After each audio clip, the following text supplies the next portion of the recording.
Oh my god, I am just so happy that this video is being able to come to fruition. Mercury retrograde. I've had such technological issues today. Somehow I managed to delete, well, I didn't delete everything, but everything on my phone disappeared. And so finally it's come back. I don't know how. It's magic. So yeah, I'm just super happy that this video is able to actually happen.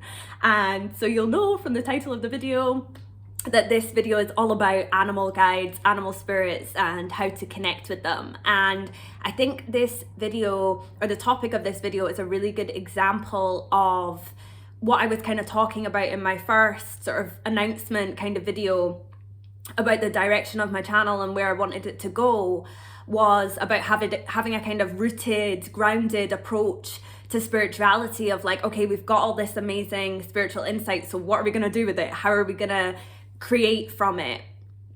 What are we going to birth from it in the physical plane? And that's very much what the feminine mysteries are all about: psychic insight and receiving, being receptive. And the masculine mysteries are about, okay, well, how do we create a high society from that? And I think that animals, working with animal guides is a really great example of that, because animals are deeply mystical, but they are also firmly rooted in the earth and in the material plane. And so yeah, really excited to do this video. And so I have some of my notes here. This is going to be a slightly longer form video, so I have some stuff that I've been kind of working with for the last couple of weeks as I've been kind of working out how I wanted this video to look and the sort of structure of it. And so I'm going to be discussing animal spirits, their significance, and I'm going to be sharing some of my own experiences with animal guides. I'm also going to share 2 different channels of information from 2 different beings who stepped forward to share on the topic of this video. And then finally, I'm also going to share practical advice of how to work with animal guides. Yay! So, animal spirits, just like everything else, they hold this deep archetypal significance. And I think it's really, really interesting that most people have a favorite animal. And if not most adults, then almost all children have. I don't think I've ever met a child that hasn't got a favorite animal in some regard. And so I think that this really signifies our deep connection and our co-evolution with these beings. And so you'll notice that countries, tribes, communities all have a different totem animal. And as well as having this kind of cultural and ancestral significance and meaning, they'll often have a meaning which is unique to you as well. And so don't overlook your own interpretation of what an animal represents to you, because there's going to be a really, really deep and profound meaning for why that animal comes to you with that message or in that form. And another thing is that there's a lot of really great information online about animal spirits. There's some really, really great websites of it's kind of telling you different interpretations of animal spirits. And I think that's important, because animals are often the guides which come to us when we're in a sort of low vibrational state and can reach us when we're in this kind of lower vibrational feeling state, where, for example, a galactic guide or an angelic guide would not be able to bridge that vibrational gap. And so sometimes we're not feeling able to pull information psychically. We're not feeling able to sit and be receptive and absorb. And so in that instance, you've come across, you're not feeling great, but you feel like an animal guide is trying to send you a message. There's nothing wrong with Googling that. There's nothing wrong with finding out what other people are sharing about this, so that you can inform your own messages, your own interpretations from that.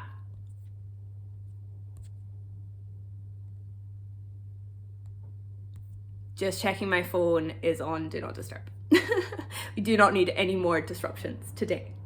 And So within shamanism, there are certain animals that are very much associated with the different orders of reality, with the visionary realms, the lower world, also known as like the underworld, also the middle plane of existence, and then the higher worlds. And so you will have different animals which represent these different perspectives almost that go, these different experiences that we can have within these different realms. So often in the upper worlds, birds are guides, or giraffes, you know, something which has this higher perspective or this higher view. So in terms of looking at what an animal might represent to you, or the message that it has for you, is really important or useful to look at, well, what does the animal actually do? You know, what is their role within the animal kingdom? You know, are they, you know, a very like ground mammal? You know, are they sort of low to the ground? Are they like a marsupial? You know, how do they look after their young? Things like that are really great in terms of like, okay, what is this animal trying to share with me? What message does it have? And so I also had this shamanic guide step forward. He came forward in, I think it was the last video that I did as well. And he just has the most amazing information. And he was sharing with me quite a lot of stuff. So he was showing me in almost like a kind of film-like clairvoyant format. So I've kind of put it into words, if that makes sense. So this is what he had to share.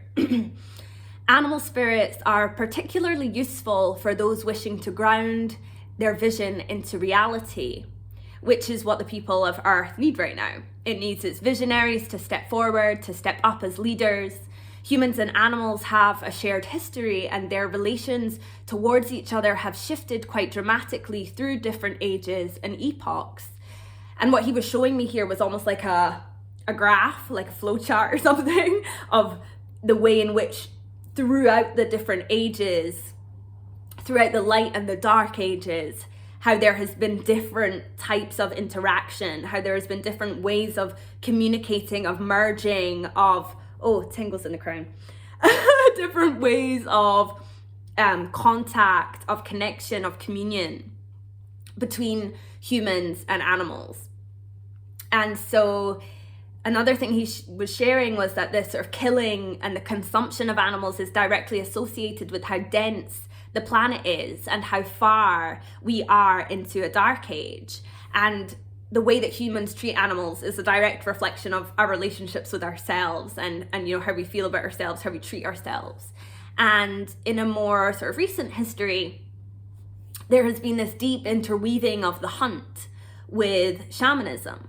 And the hunt was and you know is in some communities still seen as this very sacred process, and every part of the animal was used in some way. You know, there was no waste. And when communities and tribes would connect with these animals, they were so closely interlinked and so closely interconnected. This is how they would come to know so intimately the medicine that the particular animal held within them.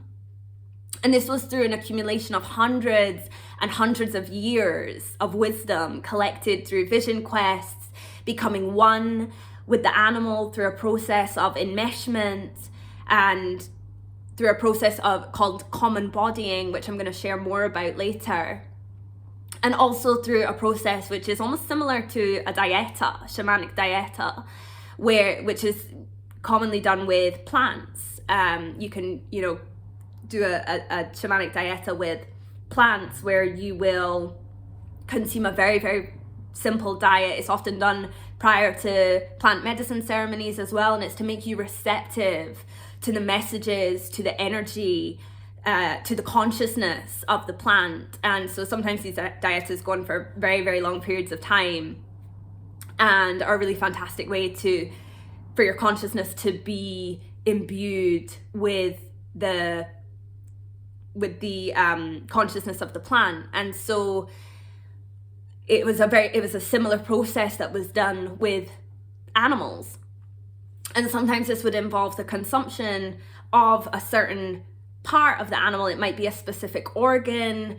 And what he was sharing was that this sort of became less necessary as time went on, because, you know, as you become imbued with the consciousness of that particular animal, you know, it becomes absorbed by the epigenetics, and it becomes like stored within the memory of the blood. And so the ability to connect with that animal is almost just carried throughout the lineage.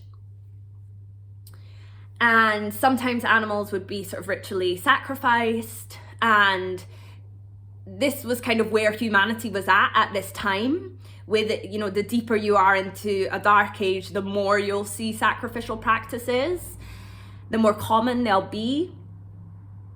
And, you know, there's something in terms of sort of humans and animals, there's something very kind of karmic about this thing that goes on, these sacrificial practices. And what he was sharing is that now that's not necessary. As we're exiting a dark age, as we're shedding this density and becoming much lighter, you know, it's not necessary for humans to consume animals. Obviously, I know everybody's in their different stage, journey, whatever, with all of this stuff. This is not meant as a judgment. You know, and in my readings of future timelines, what I've witnessed is that we come to not eat animals at all, because we've become so enmeshed again with the higher realms through this process of spiritualization that we become self-sustaining. And, you know, we live off light, and, you know, there are many humans on this planet who are already beginning that process, or, you know, are in some way heading towards that. And what he closed with was that each animal carries an initiatory force within it, and it will call you, and you will know that it's time to journey with this animal. And so I'm going to share some of my experiences with animal guides. So I get a lot of animal guides coming through in sessions. I see them in people's fields a lot, and I have done from quite a young age. And so an interesting thing that happened recently with a young woman who came for a reading with me, I could see this red panda spirit all around her. And I said to her, you know, this is like red panda spirit, like, you know, totally all around your energy field. And I said, you know, I don't know if that's got any significance for you. And a couple of days later, she messaged me and she said, you know, what's so funny is when I got home, my brother had bought, so she said her brother had bought her a key ring. He'd been away on holiday and he bought her a key ring with a red panda on it. And I thought, wow, that's amazing, the synchronicities that happen when you start to open yourself up, when you start to attune to the different frequencies of these animals. And as I said, you know, from a young age, I would see animal guides in people's fields a lot. I had a particular friend who, when I was talking to her, she would start to turn into this sort of spider being. She had a lot of spider energy around her. And the first guide for me that I first properly, intentionally connected with was the jaguar. And my grandmother hadn't long passed away, so this was about 9 or 10, almost 10 years ago. And this jaguar being started appearing to me, and my grandmother would communicate with me through the jaguar, and I would perceive it very, very viscerally.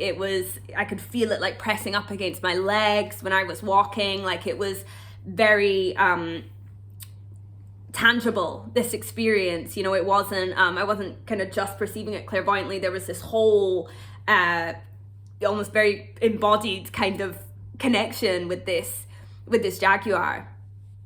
And rabbits as well, to me, have always represented something really deep to me. And often I feel like they represent the underworld. You know, Alice in Wonderland is very much like the modern day myth of Persephone, and, you know, them sort of, you know, going underground into these holes and all of that kind of stuff. So again, it's really useful to look at what an animal actually does in terms of understanding the archetypal medicine that it holds. And monkeys to me really represent initiation. Whenever I'm doing some kind of deep initiatory practice, I see these monkeys like sitting deadpan, staring at me. And I know I'm like, okay, it's serious. This is serious. Whatever's going on, it's going to be serious. And for some reason, they represent this sort of an initiatory kind of energy for me. And another interesting experience I've had was when I was in Costa Rica. So those of you that know me will know that for the last year, for about 10 months, I was traveling all around Mexico and Central America. And I spent some time in Costa Rica, and I was living in this little shack in the jungle, and I used to go down to the river and just do these kind of shamanic practices. And I was sitting, journeying shamanically, drumming, and I saw a tail out of the corner of my eye, and I'm quite deep into the journey at this point, and I was sort of like, oh my God, because you don't know what's gonna be out there in the jungle. It could have been anything. And I saw this sort of tail just move out the corner of my eye. I was like, oh my goodness. And I saw a whole family of possums. There was maybe like 6 or 7 possums just appeared out of nowhere. And I was sitting on this big rock by the river, and they all started washing themselves and kind of grooming themselves by the river. And then they all just passed on. And I was like, oh my God, like it was just such a beautiful, beautiful experience. And they were standing so close to me. As well, they came so close, and I loved that, I was drumming, I was singing, I was journeying, and they were not fazed at all. And so possums for me always represent this kind of, I was in a time of great change. I was also in this time of real abundance. I was kind of a few months into really putting my business out there and all this kind of stuff. So they really represent that for me, kind of that fertility. It was springtime, so it was, it's the sort of seeds that you plant, and yeah, very to do with kind of like luck and transformation, and also kind of dealing with the unexpected, because it was kind of like out of nowhere they appeared. So that's, I think, an example of how animals will hold a specific resonance with you and your consciousness and what's going on with you around that time. So it's really important when you're trying to interpret what an animal is, what that guide is, what the message is for you, what the intuitional hit it's pinging to you is to go, okay, what was I doing at that time? What was I thinking? What was I feeling? What was going on for me in my life, in terms of getting that deeper level of understanding of why your intuition is guiding you towards a specific animal, and why a specific animal is drawing itself towards you. And I think with intuitional hits, often we miss it because we're not paying attention to what was happening at that time, what was going on in our environment, that kind of thing. So that brings me on to the channel that I'm sharing.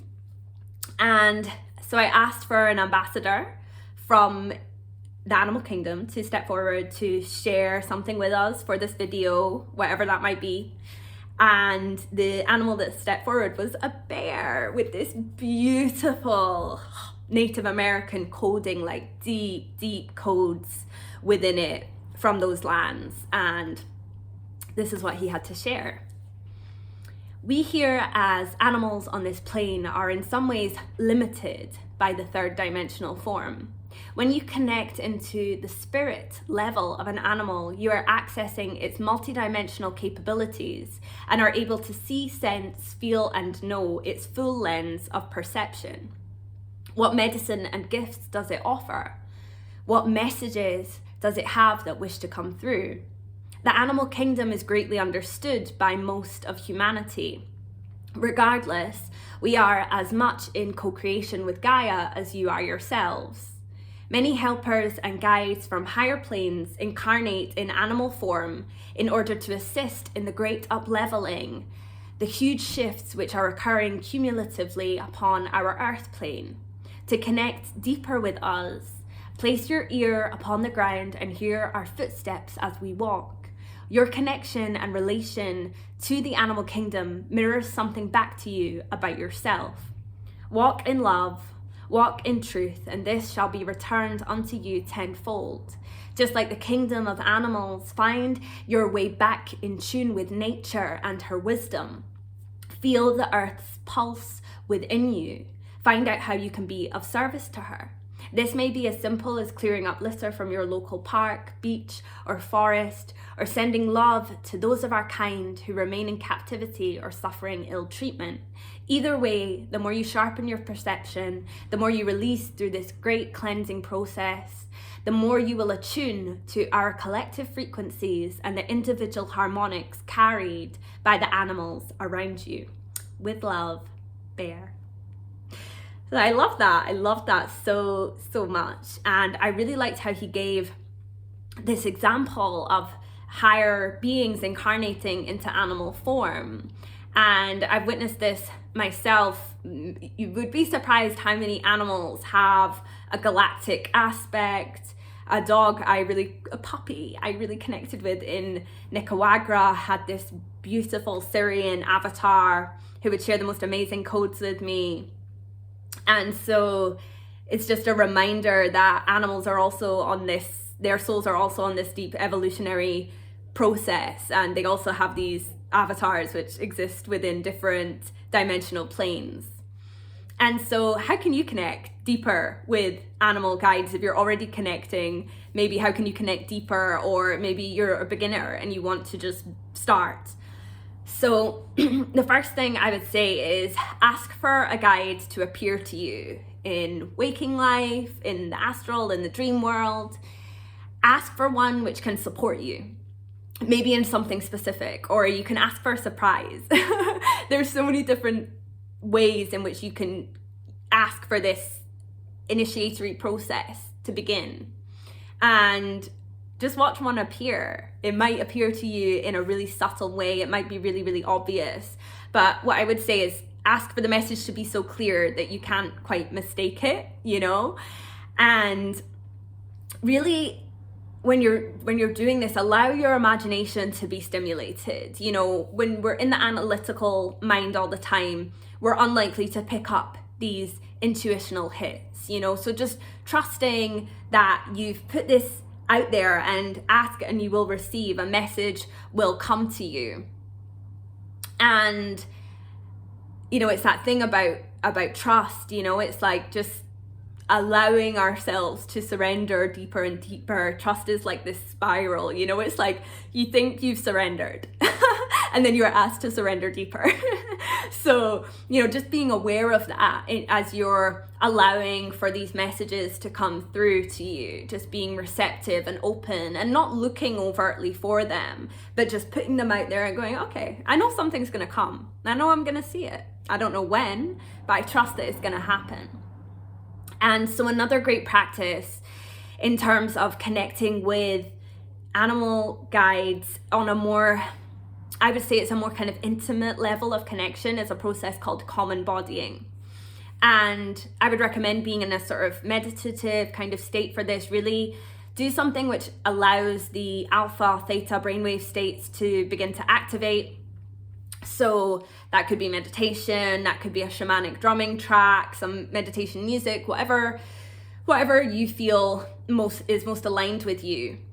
And again, trusting in that imagination process. So with common bodying, you go into that kind of deeper kind of state of consciousness and you ask for an animal to appear to you and to ask it if you can common body with it.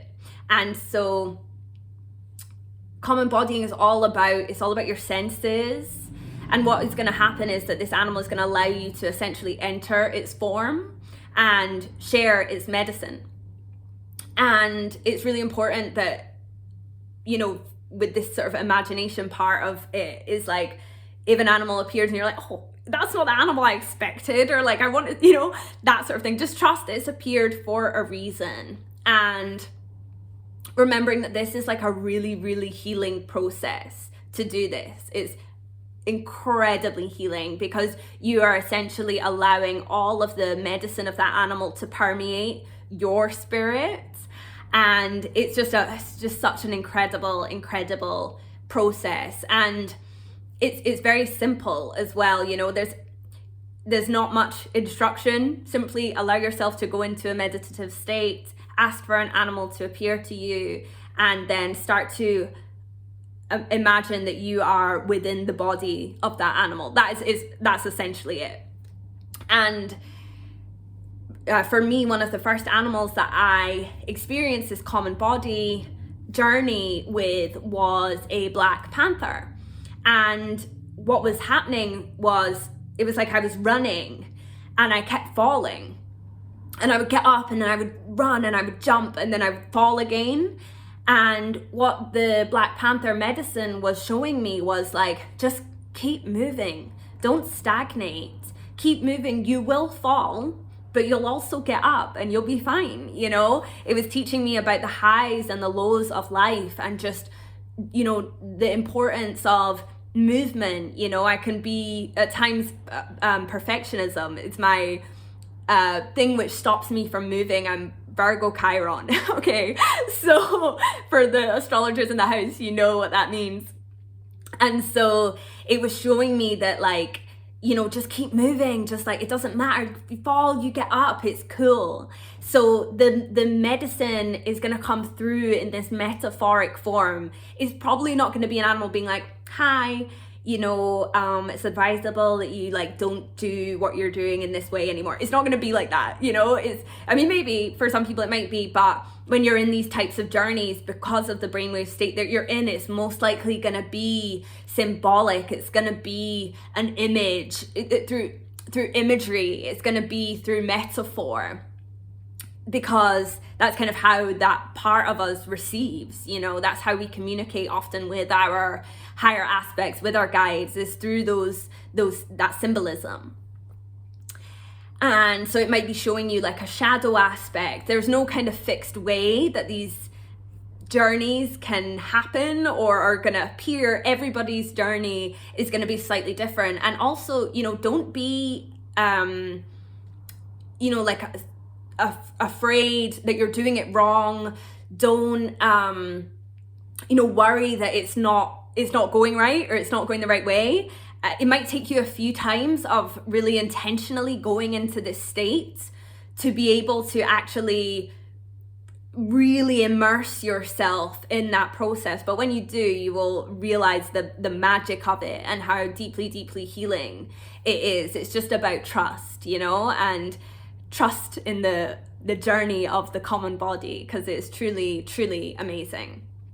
And if you have any questions or anything about it, feel free to message me, feel free to get in touch. I'm always open to questions, you know, whatever it is, feel free to contact me. And so just a little disclaimer as well, you know, use your discernment. It's not super common for darker entities to appear to people as animals, but it's also not impossible either, you know, so don't go into it with a sort of fearful or, you know, like, oh God, you know, I'm worried about this happening. But, you know, just a level of wariness if you're communicating with a being and it doesn't have kind eyes, you know, things like that. If there's something that kind of, if it's maybe like trying to flatter you or, you know, something like that, you know, if you have like a certain kind of like, this doesn't quite feel right, you will know if it doesn't feel right. And, you know, I think there's a real difference in like overwhelming fear. Often overwhelming fear is coming from us. Like 99.9% of the time, that kind of fear is coming from us internally, because often when we are in a situation where we're actually threatened by something, that survival instinct kicks in, and I'm talking about whether that's in the spiritual world or that's in the material plane, you know, that survival instinct will always kick in, and you actually are able to stay quite calm, you know? So it's just remembering, like, if you're really afraid, just taking yourself out of that state and just going, you know, I'm okay, everything's fine. You know, this is just, this is bringing something up in me for some way. It could be, you know, witch wounding. It could be any kind of trauma, you know, that's coming up because you've allowed yourself to enter into a deeper kind of state. And that's all okay, you know, it's come up for a reason. And so yeah, just having that trust in your own level of discernment, that you're able to discern if something that has stepped forward for you is most likely got your highest and best interests at heart. Most beings do, not all. And I think, you know, before entering into this common body state as well, really connecting with the heart space, you know, if you're feeling really down, probably don't do this. You know, you want to be in a sort of comfortable kind of state, you know, maybe you've just come out of a nice meditation and you're like, okay, I'm going to do this common body. You know, you don't want to do it if you're stressed or you're processing some really deep emotions. You want to do it when you're feeling quite neutral within yourself. So that would just be another kind of tip related to that. And yeah, just trusting in the healing process of it all. You know, when we come into common body, we're doing so heart to heart for the exchange of information and for the process of, you know, to experience communion. You know, the animal guide that is coming forward will also be gaining something really beautiful from this experience as well. So yeah, I think that is everything that I wanted to cover. And I'm just double checking my notes. Yeah, just come out the analytical mind, just allow yourself to receive, and yeah, trust in the symbols, trust in your ability to decipher the symbols. That's what most of reading psychic information is sitting with symbols and allowing yourself to read them, allowing yourself to be in that receptive state. So yeah, thank you so much for watching this video, and let me know if you have any questions. Let me know what you think of the video. Let me know of other animal guides that you've connected with. What are your totems? Do you know your family's totem? All of that kind of stuff. I love hearing about people's animal guides. So thank you so much and take care.